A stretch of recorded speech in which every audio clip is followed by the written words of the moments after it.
Astaghfirullah. Bismillahirrahmanirrahim. Assalamualaikum warahmatullahi wabarakatuh.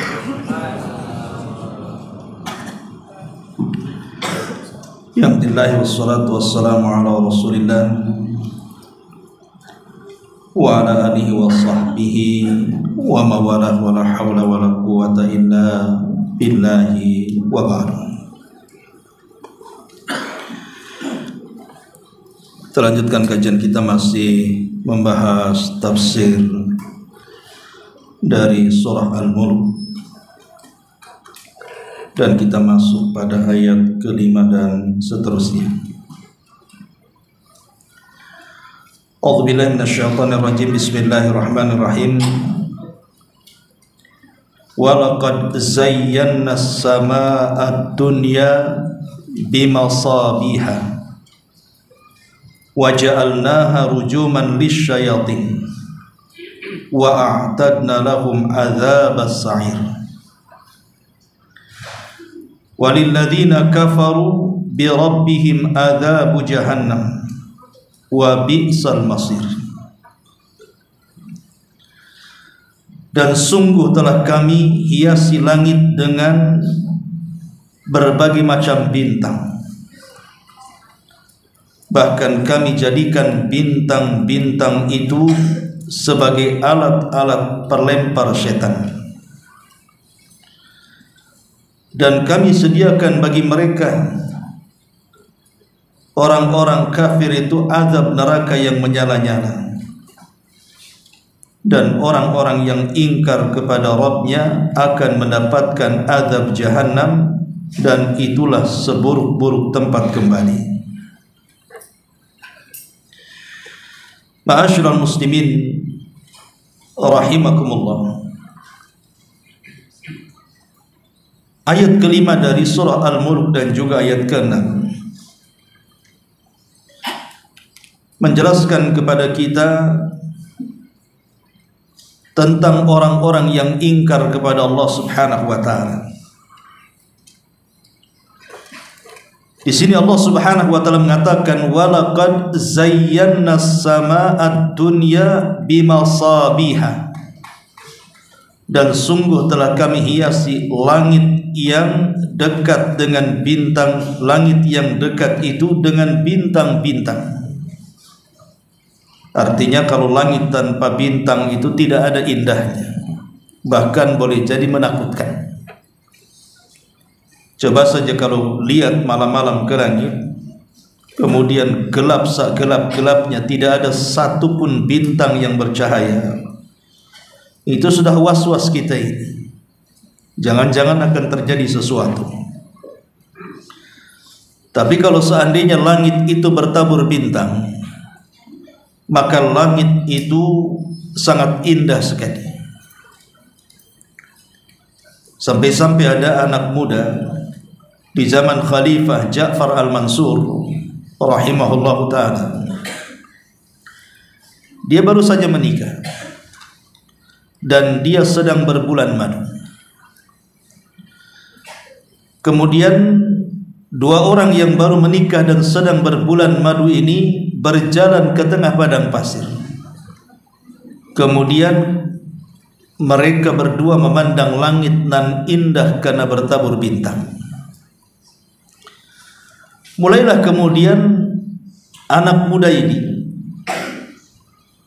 mengumandangkan syair-syairnya untuk istri tercintanya. Sayangnya ada bait syair yang kemudian terlontar dari lisannya yang menjadikan petaka besar dalam hidupnya.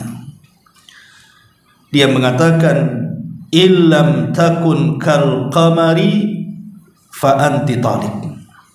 Kalau wajahmu tidak seperti bulan purnama, jatuhlah talak kepadamu.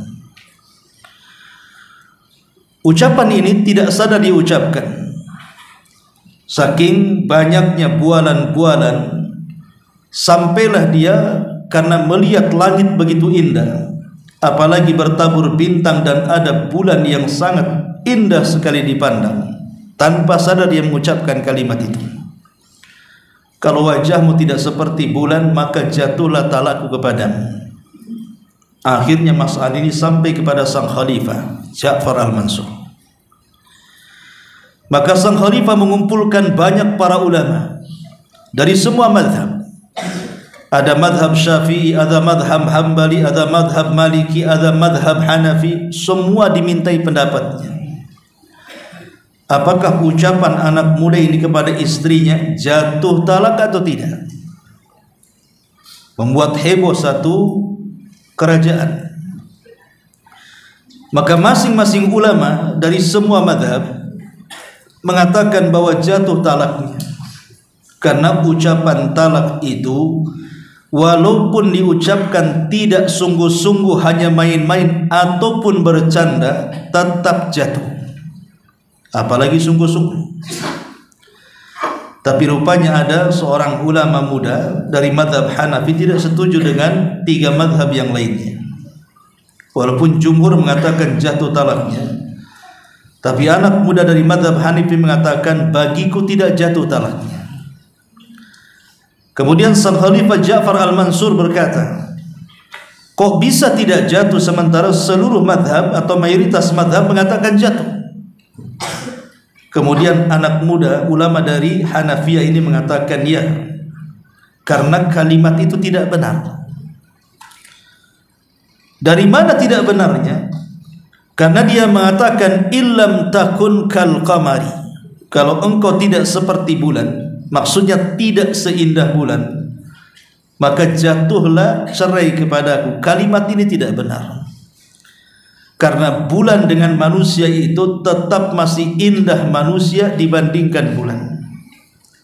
Kemudian dia membacakan ayat laqad khalaqnal insana fi ahsani taqwim, sungguh kami telah menciptakan manusia itu dalam bentuk yang paling baik, sebaik-baik bentuk, lebih indah dibandingkan bulan. Kata sang khalifah mengatakan sadaqta, kau benar. Yang ingin saya katakan adalah bagaimana bintang-bintang yang bertabur di langit itu menjadi perhiasan, dan itu kuasa Allah subhanahu wa ta'ala. Langit yang sangat menakutkan dibuat sangat indah. Siapa yang membuatnya? Allah subhanahu wa ta'ala, dengan cara menabur bintang di atas langit sana. Kemudian kata Allah subhanahu wa ta'ala, waja'alnaha rujuman lisyayatin, dan kami jadikan bintang-bintang itu sebagiannya sebagai alat-alat pelempar setan. Artinya bintang itu atau sebagian bintang difungsikan oleh Allah untuk melempari setan, senjata untuk menembak syaitan. Masyarul muslimin yang dimuliakan Allah azza wa jalla, tertarik dengan kalimat ini, waja'alnaha rujuman lisyayatin. Ma'asyiral muslimin wal muslimat rahimani wa rahimakumullah, dahulu di zaman Nabi sallallahu alaihi wasallam,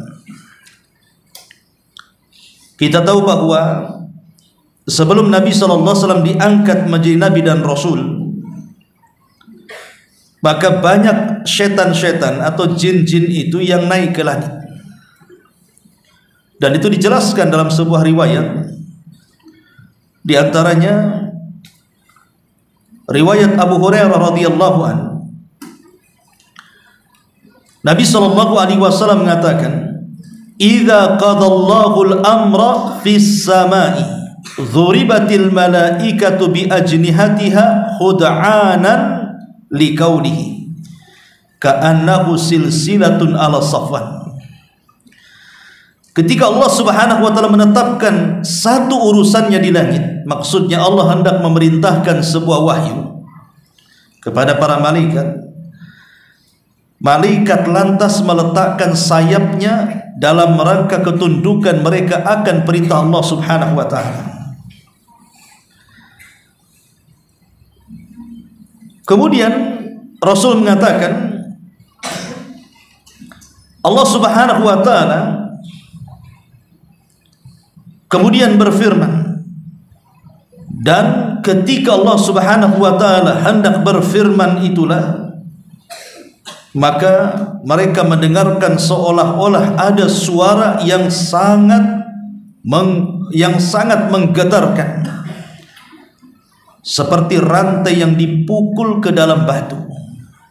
Rantai yang dipukul-pukul ke batu, kemudian mengeluarkan suara yang memekikkan, yang mengakibatkan para malaikat seluruhnya pingsan. Dahsyatnya wahyu. Kemudian kata Nabi SAW, فَإِذَا فُزِّئَ عَنْ قُلُوبِهِمْ قَالُوا مَاذَا قَالَ رَبُّكُمْ. Apabila Allah Subhanahu wa taala sudah selesai mewahyukan, dalam riwayat bahwa ketika malaikat pingsan itu, yang pertama kali siuman adalah Jibril. Kemudian Allah memanggil Jibril. Kemudian Allah memerintahkan kepada Jibril untuk memerintahkan kepada para malaikat di langit dunia untuk melaksanakan tugas di bumi. Setelah Allah selesai mewahyukan kepada Jibril, maka barulah seluruh malaikat di langit siuman.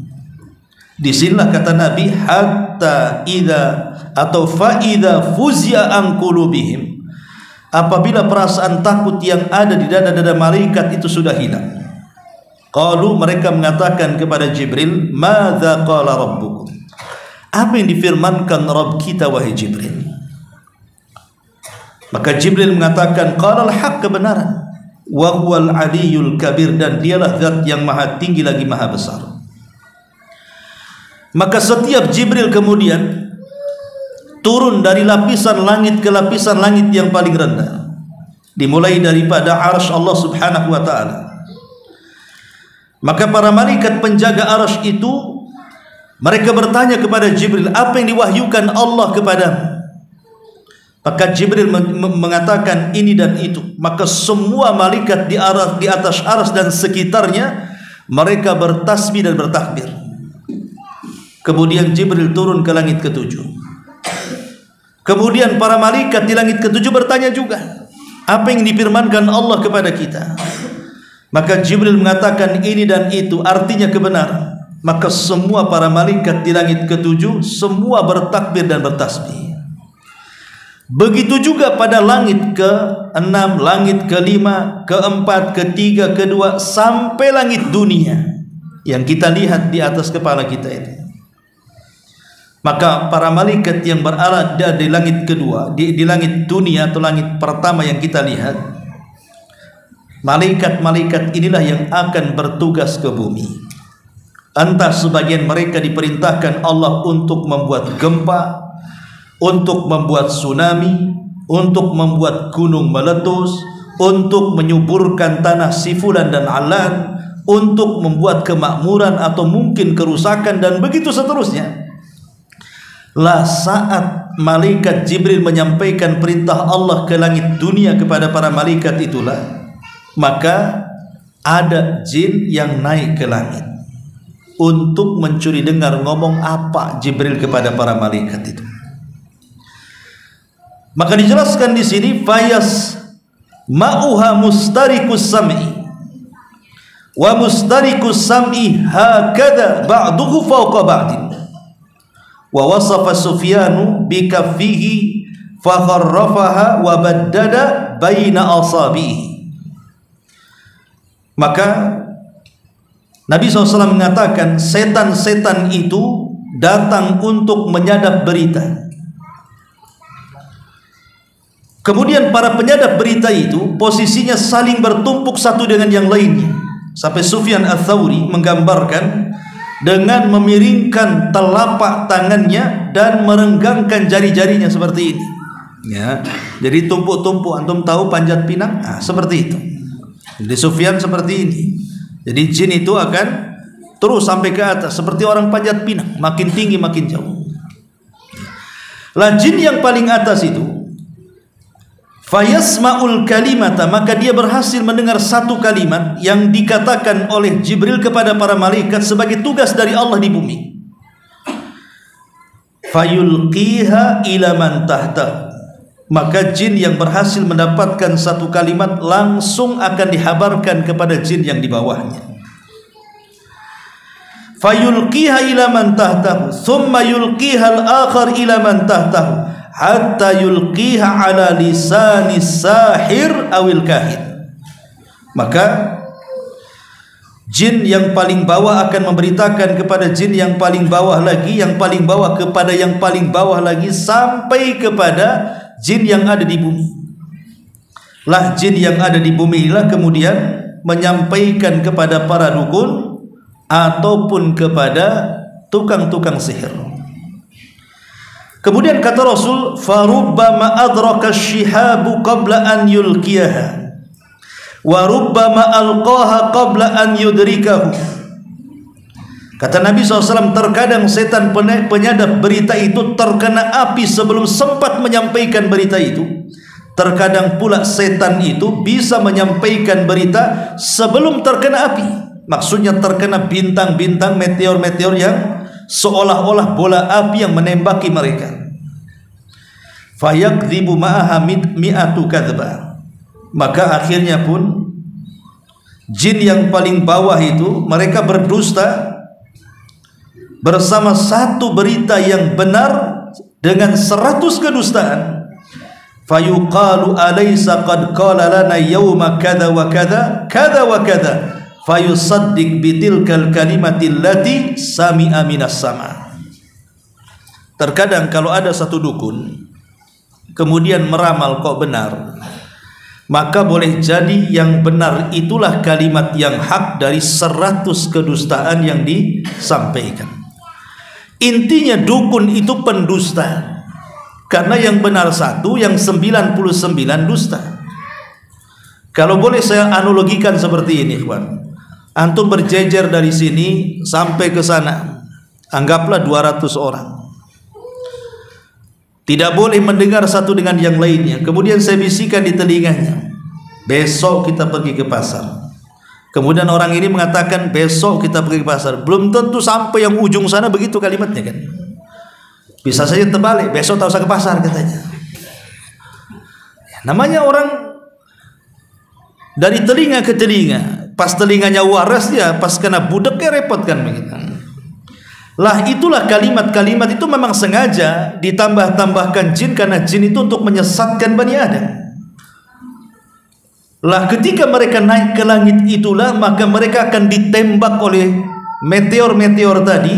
Makanya kata Rasul, setan-setan penyadap berita itu terkadang terkena api sebelum sempat disampaikan, atau terkadang pula bisa menyampaikan sebelum terkena api. Tapi sekali lagi ini sebelum diutusnya Nabi sallallahu alaihi wasallam. Tapi setelah diutusnya Nabi sallallahu alaihi wasallam, terutama ketika turun 2 surat yang mengangkat Nabi sallallahu alaihi wasallam menjadi nabi dan rasul. Pertama 5 ayat pertama suratul Alaq mengangkat beliau menjadi nabi, dan 50 ayat pertama surah Al-Mudaththir mengangkat beliau menjadi rasul, sehingga diistilahkan oleh ulama sejarah nubbi'a bil alaqi wa ursila bil mudaththiri. Turun SK kenabian dengan turunnya surah Al-Alaq, dan turun SK kerasulan dengan turunnya surah Al-Mudaththir. Sejak 2 surat ini turun, maka Allah subhanahu wa ta'ala memfungsikan bintang, betul-betul difungsikan, di mana seluruh bintang itu berfungsi di langit. Mana-mana jin yang berani naik ke atas untuk mencuri dengar pasti akan terkena tembakan, dan mereka pasti mati. Akhirnya kemudian jin-jin itu tidak berani naik lagi ke langit. Inilah yang membuat iblis penasaran, ada apa dengan langit? Kenapa langit seketat itu hari ini? Kenapa anak buahnya tidak bisa berhasil naik ke langit untuk mencuri berita dengar dari kalimat-kalimat para malaikat yang akan ditugaskan Allah untuk mengatur bumi ini? Bolehlah iblis penasaran, ada apa ini? Kenapa langit susah ditembus? Apakah ada kebaikan yang akan menimpa kita, ataukah ada keburukan yang akan menimpa kita? Asyarrun urida biman fil ardi. Apakah mungkin ada keburukan ataukah justru ada kebaikan? Maka mulailah kemudian iblis pun mengatur rencana. Dipilihlah kemudian para pembesar jin untuk mencari kabar kenapa langit seperti itu tidak bisa ditembus. Maka iblis kemudian menyebar anak buahnya ke timur, ke barat, ke selatan dan ke utara, sampai akhirnya ada 7 atau 8 atau 9 jin dari jin Nusaybin, namanya jin Nusaybin. Jin Nusaybin ini kebetulan dia sedang mencari kabar berita tentang tidak bisanya langit ditembus. Rupanya jin Nusaybin ini nyasar ke Nakhlah. Nakhlah itu kebun kurma. Lah kebetulan Nabi SAW dan para sahabatnya sedang beristirahat di Nakhlah. Ada yang mengatakan di Tihamah, wallahu a'lam. Lah kebetulan ketika itu Nabi SAW sedang melaksanakan sholat subuh. Maka jin Nusaybin ini tiba-tiba tertarik dengan bacaan Nabi SAW di sholat subuh itu. Akhirnya mereka pun beriman kepada Allah Subhanahu wa ta'ala. Siapa jin Nusaybin ini? Berapa jumlah? Dari mana asalnya? Ma'asyiral muslimin yang dimuliakan Allah Subhanahu wa ta'ala, ada yang mengatakan bahwa jin Nusaybin ini menurut para ulama jumlahnya berkisar antara 7 sampai 9 jin. Maksudnya yang berjumpa dengan Nabi SAW kemudian mendengarkan bacaan Quran. Al-Hafidh Ibnu Hajar Al-Asqalani, juga Al-Imam Mujahid, kemudian juga Al-Qurtubi dan ulama-ulama yang lainnya menyebutkan nama-namanya. Perhatikan nama-namanya, jangan sampai antum ada pula kemiripan namanya. Yang pertama namanya Massa, kemudian yang kedua namanya Hassa, kemudian yang ketiga namanya Sasir, kemudian yang keempat namanya Masir, kemudian yang kelima namanya Arud, kemudian yang keenam namanya Anian, dan yang terakhir namanya Ahqar. Massa, Hassa, Sasir, Masir, Arud, Anian, dan Ahqar. Itulah 7 jin yang disebut dengan Nusaybin tadi. Ada yang mengatakan bahwa Nusaybin itu satu kabilah yang berada di negeri Syam. Ada yang mengatakan Nusaybin itu satu kabilah yang ada di negeri Irak. Bahkan Imam Ibnu Hajar Al-Asqalani mengatakan boleh jadi Nusaybin ini kabilah yang berada di tengah-tengah antara Syam dan Irak. Ada juga di Nainawa tempat Nabi Yunus. Tapi mayoritas para ulama menguatkan bahwa Nusaybin itu berasal dari negeri Yaman. Jadi jin-jin itu berasal dari kabilah Yaman namanya Nusaybin. 7 jin tadi itu, Massa, Hassa, Sasir, Masir, Arud, Anian, dan Ahqar itu. Lah kebetulan 7 jin dari Nusaybin Yaman ini lewat di Nakhlah tadi, tempat Nabi SAW dan para sahabatnya sedang beristirahat. Tiba-tiba kemudian Nabi SAW ketika sholat subuh dia membaca ayat cukup panjang. Lah jin-jin Nusaybin itu datang ke kebun Nakhlah itu, tiba-tiba mendengar suara Nabi SAW sedang membaca surat Thaha. Apa yang terjadi? Subhanallah, sekali dengar mereka langsung beriman. Bahkan sebagian mereka sampai bersumpah dan mengatakan, wallahi ma hala bainakum wa baina khairi wa baina khabaris sama illa min amrin hadatsin. Demi Allah, boleh jadi apa yang menghalangi kita dengan kabar langit sehingga kita tidak bisa menembusnya, jangan-jangan masalah ini, masalah turunnya Al-Quran. Karena kenapa hikmahnya Allah Subhanahu wa ta'ala jaga langit sehingga memfungsikan bintang supaya melempar jin-jin dan setan yang hendak mencuri kabar langit itu, supaya jangan tercampur antara wahyu Allah dengan ucapan tukang-tukang ramal, ucapan-ucapan sihir. supaya jangan tercampur baur. Makanya Allah jaga dengan diutusnya Nabi SAW. Makanya mereka mengatakan, jangan-jangan ini masalahnya. Kenapa kami tidak bisa menembus langit? Karena 7 jin Nusaib ini semua para pembesar jin, Sadatul Jin. Mereka para pembesar jin. Sehingga mereka langsung bisa menyimpulkan, oh gara-gara ini mungkin kita tidak bisa menembus habar langit lagi, tidak bisa menyadap lagi apa yang dikatakan para malaikat di atas. Akhirnya mereka pun ketika mendengar ayat yang dibacakan Nabi SAW, tersentuhlah hati mereka, dan mereka pun beriman kepada Allah Subhanahu wa taala. Subhanallah. Inilah 7 jin pertama yang menjadi sahabat Nabi SAW dari kalangan jin. Jadi sahabat Nabi SAW itu bukan hanya setakat manusia saja, Abu Bakar, Umar, Uthman, Ali dan yang lainnya, tapi juga sahabat Nabi juga ada dari kalangan jin. Dan mereka lah sebaik-baik kalangan jin, karena mereka hidup di zaman yang Nabi SAW katakan, khairun nasi qarni thumma alladhina yalunahum thumma alladhina yalunahum. Sebaik-baik generasiku adalah di zamanku, dia dan para sahabatnya. Itulah generasi terbaik. Berarti 7 jin ini hidup di generasi terbaik. Berarti 7 jin ini jauh lebih baik mereka dibandingkan kita, karena mereka sahabat Nabi dan kita bukan sahabat Nabi.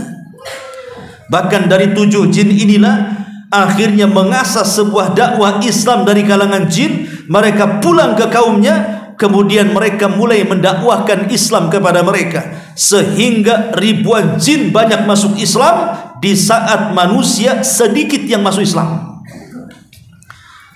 Maka semoga Allah merahmati penduduk Yaman. Manusia dan jinnya Allah muliakan.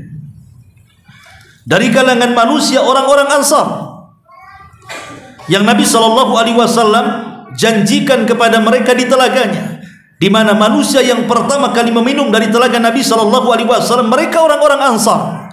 Siapa orang-orang Ansar? Ahlul Yaman. Mereka adalah penduduk Yaman. Maka jinnya juga sama. Nusaibin itu dari Yaman. Jadi sahabat dari kalangan jin adalah penduduk Yaman. Makanya Yaman itu gudang daripada ilmu. Keluarlah banyak para sahabat, banyak para ulama, orang-orang saleh. Di sana ada Abdul Razak As-San'ani, di sana ada Al-Imam Asy-Syaukani dan ulama-ulama yang lainnya. Terlahir para ulama-ulama dunia. Wajar karena Rasul mengatakan al-ilmu al-yamani wal iman al-yamani. Ilmu itu ada di Yaman dan iman juga ada di Yaman, termasuk keberkahan juga ada di Yaman. Karena Rasulullah SAW mendoakan, Allahumma barik li yamanina, ya Allah berkahi Yaman kami. Ma'asyiral muslimin yang dimuliakan Allah Subhanahu wa taala. Dan itu difirmankan di dalam Al-Qur'an bagaimana kelompok jin. Kan masalahnya Nabi SAW tidak melihat jin, ikhwan. Jin itu bisa melihat kita, tapi kita tidak bisa melihat mereka. Mereka bisa melihat kita. Hati-hati antum kalau mandi di kamar mandi itu, jangan sampai diintip jin, karena mereka melihat kita. Bagaimana caranya? Baca doa. Masuk kamar mandi baca Allahumma inni a'udzubika minal khubthi wal khaba'ith. Khubthi itu setan laki-laki, khaba'ith setan perempuan. Jadi kalau yang masuk laki-laki yang goda jin perempuan, yang masuk perempuan yang goda jin laki-laki, yang masuk LGBT yang ya banci kalik juga lah jinnya, ikut goda juga di situ. Jadi kalau kita baca basmalah, baca ta'awudz, insyaallah masuk kamar mandi, mereka tidak bisa menonton kita. Makanya ada satu karya baik tentang alamul jin yang dikarang oleh Syekh Abdullah Imam. Dia mengatakan salah satu penyebab kenapa jin itu jatuh cinta kepada manusia. Jangan salah, jin itu bisa jatuh cinta kepada kita. Itu karena sehari-hari dia melihat tontonan orang yang membuka aurat di hadapannya. Jadi kalau kita hari-hari membuka aurat dan jin melihat secara live, tidak secara nulang, nonton langsung. Coba bayangkan, karena tidak berdoa ketika masuk kamar mandi atau tidak berdoa ketika berhubungan suami istri, maka lama-lama jin akan jatuh cinta kepada antum. Ini kalau sudah jatuh cinta itu namanya jinnul asyik namanya. Ada jin itu namanya asyik. Asyik ini tidak akan melepaskan kita. Jadi hati-hati jangan sampai jatuh cinta atau dijatuh cintai oleh jin kepada kita, naudzubillah. Kembali bahwa di dalam Al-Quranul Karim, tepatnya surah Al-Jin, Allah mengatakan, Qul uhiya ilayya annahu istama'a nafarun minal jinni faqalu inna sami'na qur'anan ajaba. Katakan ya Muhammad, telah diwahyukan kepadamu bahwa telah mendengarkan sekumpulan jin akan Quran yang kau baca, lalu mereka berkata, sungguh kami telah mendengarkan Al-Quran yang menakjubkan. Subhanallah. Jin ini menganggap suara Quran atau isi Quran itu sangat menakjubkan. Dan menakjubkannya lagi adalah sekali dengar langsung beriman. Mereka hanya satu kali dengar di kebun Nakhlah itu saja, tiba-tiba mereka beriman kepada Allah Subhanahu wa ta'ala. Terkadang ada dari kalangan jin itu jauh lebih baik dibandingkan manusia. Sekali dengar Al-Quran langsung beriman. Banyak manusia berkali-kali dengar Al-Quran ya tetap saja tidak mau beriman. Tidak berpengaruh Al-Quran dalam telinga kita sampai ke hati kita.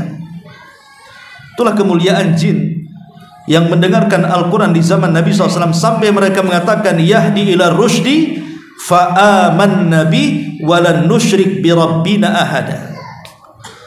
Di mana Al-Quran itu memberikan petunjuk kepada jalan yang benar, lalu kami beriman kepadanya, dan kami sekali-kali tidak akan mensekutukan seseorang pun dengan Rabb kami.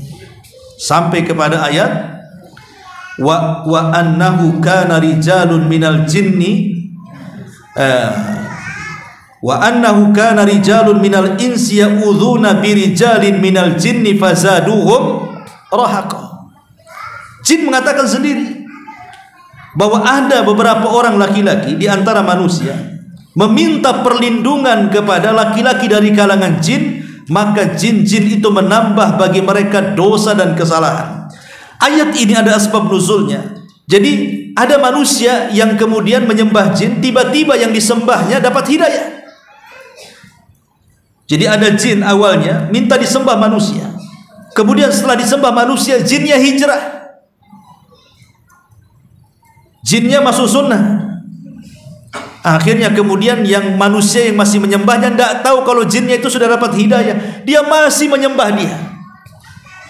Makanya Allah katakan ada sekelompok manusia meminta perlindungan kepada jin padahal jinnya sudah tobat, sehingga mereka menambah dosa dan juga kesalahannya. Kemudian Allah Subhanahu wa ta'ala mengatakan di ayat jin atau surah jin ayat 9-nya, wa anna lamasna as-samaa'a fawajadnaha muliat harasan syadidan wa syuhuba. Inilah sebagai penguat pembahasan kita. Dan sesungguhnya kami telah mencoba mengetahui rahasia langit, maka kami mendapatinya penuh dengan penjagaan yang kuat dan panah-panah api yang menghantam kami. Wa anna kunna naq'udu minha maqa'ida lis-sam'i faman yastami'il an yajid lahu shihaban rasada. Dan sungguh kami dahulu dapat menduduki beberapa tempat di langit untuk mendengarkan berita-berita dari langit. Tetapi sekarang barang siapa yang mencoba mendengarkan seperti itu, tentu akan menjumpai panah-panah api yang mengintai dan siap membakarnya. Wa anna la nadri asyarrun urida biman fil ardi am arada bihim rabbuhum rasyada. Dan sungguh kami tidak mengetahui dengan adanya penjagaan itu, apakah itu keburukan yang dikehendaki Allah bagi kami, ataukah Allah menghendaki kebaikan bagi kami. Ma'asyiral muslimin yang dimuliakan Allah Subhanahu wa ta'ala. Jadi dengan peristiwa ini di zaman Nabi SAW, maka tidak ada satupun jin yang berani naik ke langit. Betul-betul mereka kapok, tidak ada yang berani. Karena ketika itu memang langit dijaga betul-betul oleh Allah supaya jangan tercampur antara wahyu syaitan dan wahyu Allah Subhanahu wa ta'ala. Maka sejak itulah mulai dunia jin mereka kesulitan untuk bekerja sama dengan dunia paranormal. Apalagi setelah kemudian bintang-bintang difungsikan dan Nabi SAW diutus, maka mereka pun sudah tidak bisa lagi meminta kepada manusia untuk menyembahnya. Disitulah setan-setan di zaman Rasul mulai putus asa. Jadi setan-setan di zaman Rasul putus asa. Kenapa putus asa? Karena sudah tidak bisa disembah lagi. Makanya tempat yang paling ditakuti oleh setan dari seluruh dunia ini, kalau seandainya jin dan setan itu memilih harus tinggal di mana, maka mereka memilih tinggal di Arab. Kenapa? Karena daerah-daerah lain selain Arab bagi mereka mudah untuk menggoda orang-orang yang ada di situ menyembah mereka. Coba lihat negeri selain Arab ya, contoh India. Tambah banyak kemudian agama-agama yang aneh-aneh, macam-macam disembah kan. Ada yang menyembah sapi, ada yang menyembah gajah, ada yang menyembah ular sendok, macam-macam disembah tuh. Bahkan kalau ada sapi masuk ke pasar kemudian makan sayuran bayamnya, dibiarkan Tuhan lagi makan sayur. Jadi sampai seperti itu. Di mana? Di Indonesia. Kesyirikan di mana-mana. Yang nyembah jin lebih banyak lagi di Indonesia ini. Macam-macam dukun banyak di Indonesia ini. Makanya bagi daerah-daerah lain, bagi jin dan setan itu, bagi iblis mudah untuk mereka menyembah dirinya dan anak buahnya. Tapi Jazirah Arab itu negeri yang paling sulit, di mana penghuninya disuruh menyembah setan, iblis, jin itu susah. Makanya Nabi SAW sampai mengatakan apa? Inna syaitan qad aisa an yu'bada fi jaziratil Arab. Sesungguhnya setan itu, jin atau iblis itu, mereka sudah putus asa untuk disembah di tanah Arab. Sehingga mereka harus cari cara supaya bangsa Arab itu mengikuti dirinya. Makanya ujung hadis Rasul mengatakan walakin bitahrish bainahum. Maka setan akan membuat tahrish. Bagaimana orang-orang Arab itu akan bermusuhan satu dengan yang lainnya. Dan permusuhan orang Arab, lihat hari ini luar biasa. Tidak ada permusuhan yang sekejam permusuhan orang Arab dibandingkan non-Arab. Lihat di negeri kita. Di Indonesia ini banyak suku, macam-macam suku, ada Padangnya, ada Bataknya, ada Jawanya, ada Sundanya, ada Alornya, macam-macam suku di Indonesia ini. Alhamdulillah, kita damai-damai saja di sini. Tidak berperang seperti perangnya orang-orang Arab sana kan. Lihat di Arab hari ini, mereka saling berperang, mengacungkan senjata. Kenapa? Ditulah keberhasilan syaitan. Memang syaitan tidak bisa menjadikan orang Arab itu menyembah mereka seperti daerah-daerah lainnya di dunia ini. Karena mereka sejak diutusnya Nabi SAW sampai hari ini tauhid mereka kuat. Tapi ketika mereka melihat ada celah kelemahan orang Arab dengan cara apa? Tahrish, dibuatnya perpecahan. Makanya kalau seandainya terjadi perpecahan, maka perpecahan itu ibadatus syaitan. Itulah ibadah kita kepada syaitan dengan memunculkan perpecahan. Akhirnya apa? Satu dengan yang lain musuhan kan, gara-gara perpecahan itu. Satu yayasan akhirnya musuhan, satu masjid musuhan, satu organisasi musuhan, satu partai musuhan. Ya, disitulah kemudian kelemahannya. Kita ini mudah dihasut oleh syaitan. Ma'asyiral muslimin yang dimuliakan Allah Azza wa Jalla. Lah ketika kemudian balik kepada jin-jin di zaman Nabi SAW, setelah mereka dapat hidayah, apa yang terjadi? Maka Allah Subhanahu wa taala firmankan dalam surah Al-Ahqaf 29, wa id sarafna ilaika nafara minal jinni yastami'una al-Qur'an falamma hadaruhu qalu ansitu falamma qudiya wallaw ila qaumihim munzirin. Dan ingatlah ketika kami hadapkan segerombolan jin kepada wahai Muhammad yang mendengarkan Al-Quran. Maka tatkala mereka menghadiri pembacaan, lalu mereka berkata kepada kawannya, dengarkan, dengarkan. Ada orang yang baca Quran, dengarkan. Subhanallah. Mereka perlu dengan Quran. Tapi hari ini orang baca Quran ramean, biasa aja. Kadang-kadang jin lebih pandai, lebih paham pula dibandingkan kita. Apa yang terjadi? Maka jin-jin mengatakan kepada yang lainnya, diamlah kalian, dengarkan Quran itu. Ketika pembacaan telah selesai, mereka pun masuk Islam. Mereka pun kembali kepada kaumnya untuk memberikan peringatan. Sekali dengar Quran langsung dapat hidayah. Luar biasa. Ya, karena Quran itu adalah kalamullah, ucapan Allah atau firman Allah subhanahu wa ta'ala. Dan saya pikir kalau orang baca Quran itu setan lari, rupanya manusia jauh lebih lari dibandingkan setan saat mendengar Al-Quran. Tak percaya? Coba antum santri-santri itu main-main tuh, ada preman lagi duduk-duduk, baca Quran di situ. Apa nggak dipukul botol antum? Ya, salah tempat. Ini bukan masjid katanya. Atau ibu-ibu yang sedang gibah tuh ibu ya. Jadi umpamanya kalau ibu-ibu tetangga ini sedang gibah-gibah bu, ambil Quran baca Al-Baqarah di sampingnya. Kira-kira responnya ibu-ibu yang lainnya cemana? Apa nggak mendelik tuh? Apalah, belum Jumatan katanya, belum hari Jumat, kira mau yasinan. Masyarul muslimin yang dimuliakan Allah Azza wa Jalla. Jadi kadang-kadang jin ini lebih berpetunjuk dibandingkan manusia.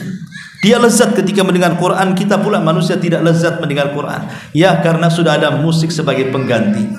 Kadang kita lebih senang dengan mendengarkan musik dibandingkan mendengarkan Al-Quran.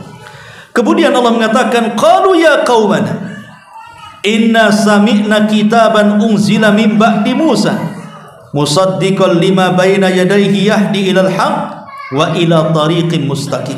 Salah seorang dari 7 jin itu datang kepada kaumnya, kemudian mengatakan, hai kaum kami, sesungguhnya kami telah mendengarkan Al-Quran yang telah diturunkan sesudah Musa, yang membenarkan kitab-kitab sebelumnya, lagi memimpin kepada kebenaran dan kepada jalan yang lurus. Ya qaumana ajibu da'iyallah, wahai kaum kami, terimalah seruan orang-orang yang menyeru kepada Allah, wa aminu bih, dan berimanlah. Akhirnya ribuan jin banyak yang beriman. Disebutkan ikhwatu fillah muliakan Allah subhanahu wa ta'ala dalam sebuah riwayat, sebutkan riwayat Ahmad, Muslim dan Tirmidzi dari sahabat Ibnu Mas'ud radhiyallahu anhu. Jadi dalam riwayat ini Abdullah bin Mas'ud radhiyallahu anhu berkata, apakah ada di antara kalian yang ikut bersama Rasul? Maka orang-orang mengatakan tidak. Ketika itu kan Rasul bersama para sahabat, tiba-tiba malam itu Rasul hilang masalahnya. Jadi sahabat khawatir, kemana Nabi? Kok nggak ada bersama kami malam-malam lagi? Apa Rasul diculik jin atau apa kan begitu. Jadi mereka khawatir. Kemudian malam itu mereka mencari Nabi SAW ke sana kemari, tidak ketemu. Rupanya malam mereka mencari Nabi, pagi Rasul baru nampak. Rupanya Nabi SAW datang dari arah Gua Hiro, gua yang turun wahyu di situ. Kemudian para sahabat pun, kata Abdullah bin Mas'ud, kami langsung menyambut Nabi SAW, kemudian bertanya, ya Rasulullah, kami semalam kehilangan kamu, kami takut engkau dibawa jin, kata. Dari sini menunjukkan apa? Bisa saja jin itu membawa manusia, karena sahabat mengatakan seperti itu kan. Jangan-jangan engkau dibawa jin, hati-hati. Ya, dulu kan ada cerita tuh, orang tidur di mana tahu-tahu hilang katanya, tahu-tahu ada di musola, katanya dibawa jin, dimasukkan ke dalam beduk katanya. Zaman dulu itu cerita-cerita. Maka bisa saja jin itu membawa-bawa. Makanya ibu-ibu ya, kalau ibu punya celengan, kok pas dibuka udah setahun hilang, itu dibawa jin tuh duitnya tuh. Jinnya itu enggak jauh-jauh dari ibu tuh. Itu berambut hitam jinnya itu. Oke lah kalau nggak ngaku satu rumah ya mungkin jin betul. Jin kan bisa bawa, bisa saja nih membawa apapun jin itu. Jangankan kita yang dibawa, istana Ratu Balqis loh bisa tuh dipindah.